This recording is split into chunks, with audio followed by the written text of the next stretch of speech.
Welcome students. इस chapter को part 2 में हम लोगों ने यहाँ से फिर से स्टार्ट किया है। The includes not only the type of government but also an agreement on certain ideals that they all believe the country should uphold. तो यानी कि गवर्नमेंट इसमें भले ही मतलब जो है इंक्लूड्स हो ना हो, बट यह एक एग्रीमेंट जो होता है एक तरीके का एक बहुत ही आदर्श जो है एग्रीमेंट होता है, जिसमें सभी पूरी कंट्री को इस पर बिलीव होता है और ये होना भी ज़रूरी है। ओके,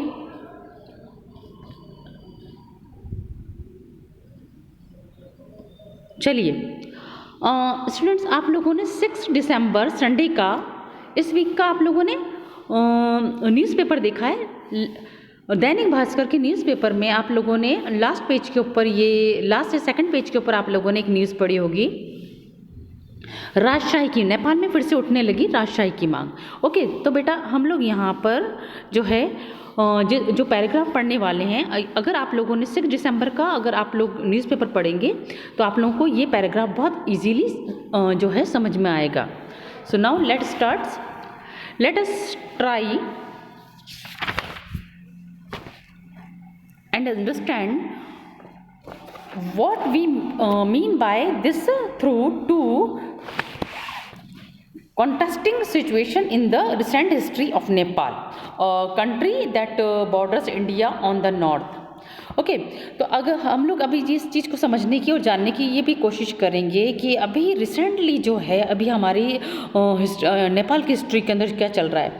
तो आप लोग 6 दिसंबर का अगर न्यूज़पेपर पढ़ेंगे तो बहुत इजीली आपको ये चीज़ समझ में आ जाएगी कि राजशाही की मांग चल रही है। वो इस तरह का एक न्यूज़ आया है। नेपाल जो है आप लोगों ने देखा, ये हमारा नॉर्थ में जो है हमारी नेबर कंट्री है। और नेपाल जो है बेटा पहले जो था इसमें एक किंग होते थे। किंग के बाद में जो है किंग का जो बेटा है वो ही मतलब जो उसका जो सन होता था वो ही जो है वापस किंग बनता था। बट अब ये चेंज हो गया था और वहाँ पर जो है डेमोक्रेसी जो है मतलब लागू कर दी गई थी, यानी कि वहाँ पर भी जो है डेमोक्रेसी वाला जो है रूल्स स्टार्ट कर दिया गया था। नेपाल के अंदर भी इलेक्शन होकर के अपना लीडर चुनने का मतलब अधिकार जो है लोगों को दिया गया था कि वो अपना जो है नेता खुद चुने और वहाँ की सरकार को वहाँ का नेता चलाए और लोग उसको मतलब जो है उनके वहीं के कॉन्स्टिट्यूशन को फॉलो करें।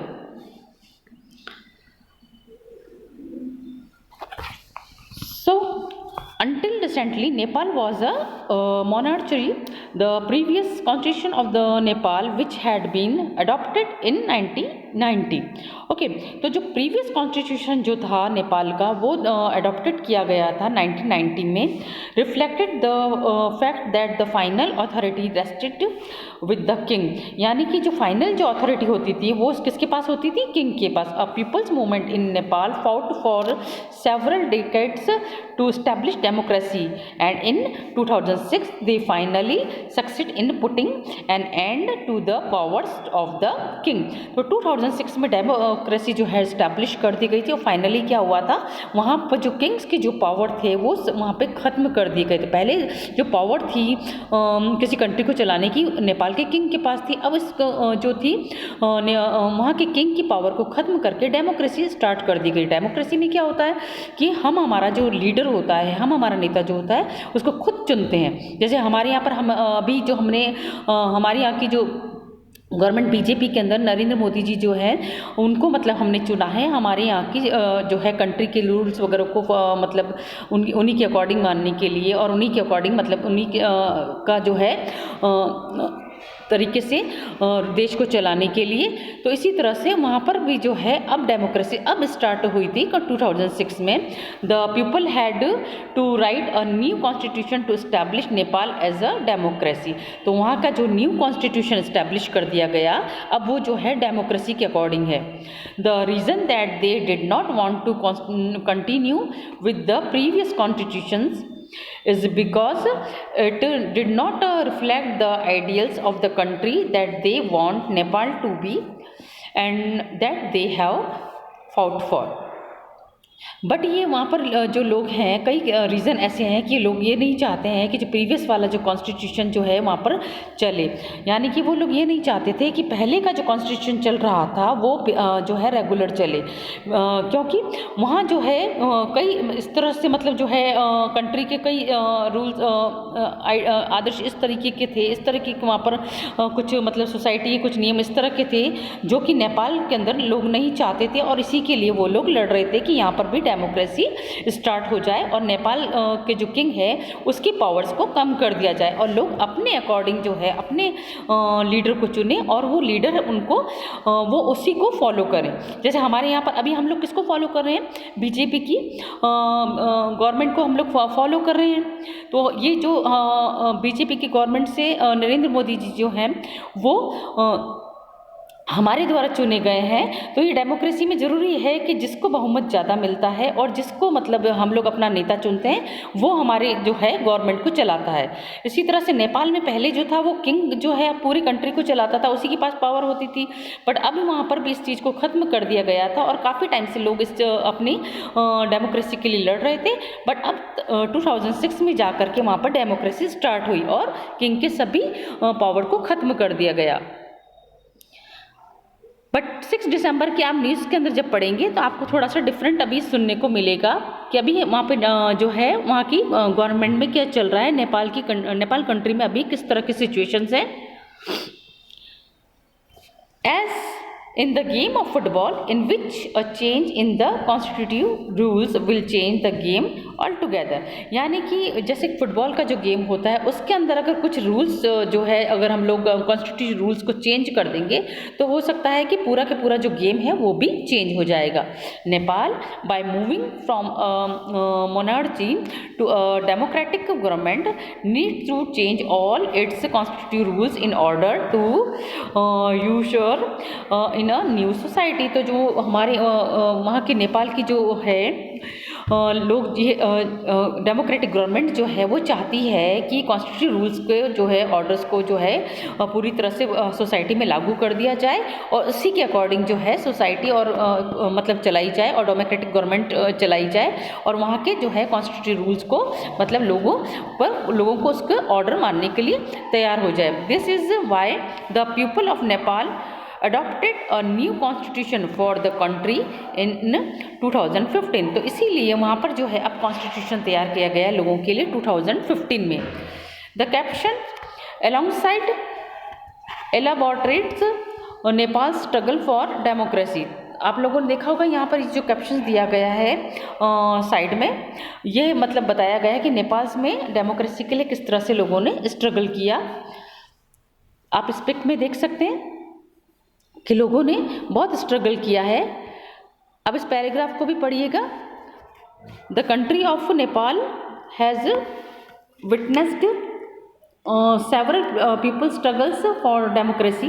There was a people's struggle in 1919 that established democracy that lasted for 12 years until 2002. In October 2002, King Gyanendra, citing the Maoist uprising in the countryside as for his reason, began taking over different aspects of the government with the army's assistance.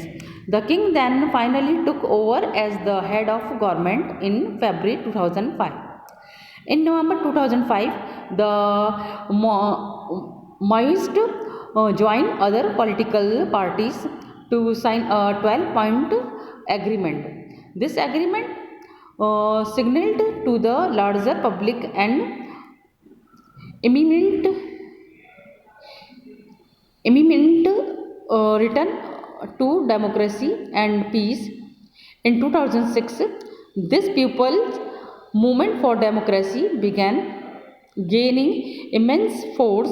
It repeatedly refused the small concessions that the king made, and finally in April 2006 the king restored the third parliament and asked the political party to form a government. In 2008, Nepal became a democracy after abolishing the monarchy. The above photos show scenes from the People's Movement for Democracy in 2006.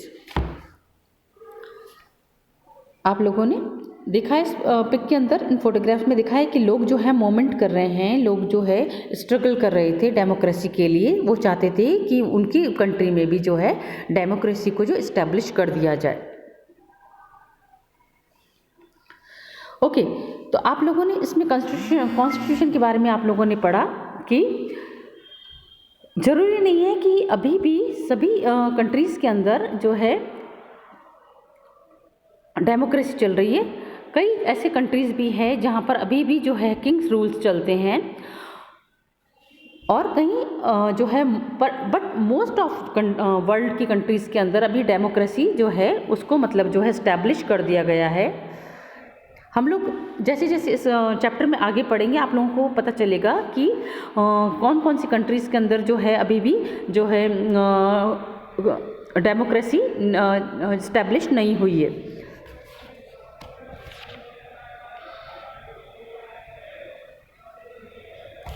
The second important purpose of the Constitution is to define the nature of the country's political system. For example, Nepal's earlier constitution stated that the country was to be ruled by the king and his council of the ministers. In countries that have adopted a democratic form of government or polity, the Constitution plays a crucial role in laying out certain important guidelines that govern decision making with these societies.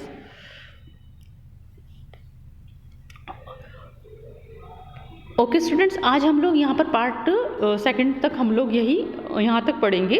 तब तक आप लोग जो है newspaper को पढ़िए और constitution के बारे में अपने बुक्स में रीडिंग करिए और उसको और भी जानने की कोशिश करें कि कॉन्स्टिट्यूशन क्या होता है और हमारे लिए वो क्यों ज़रूरी होता है।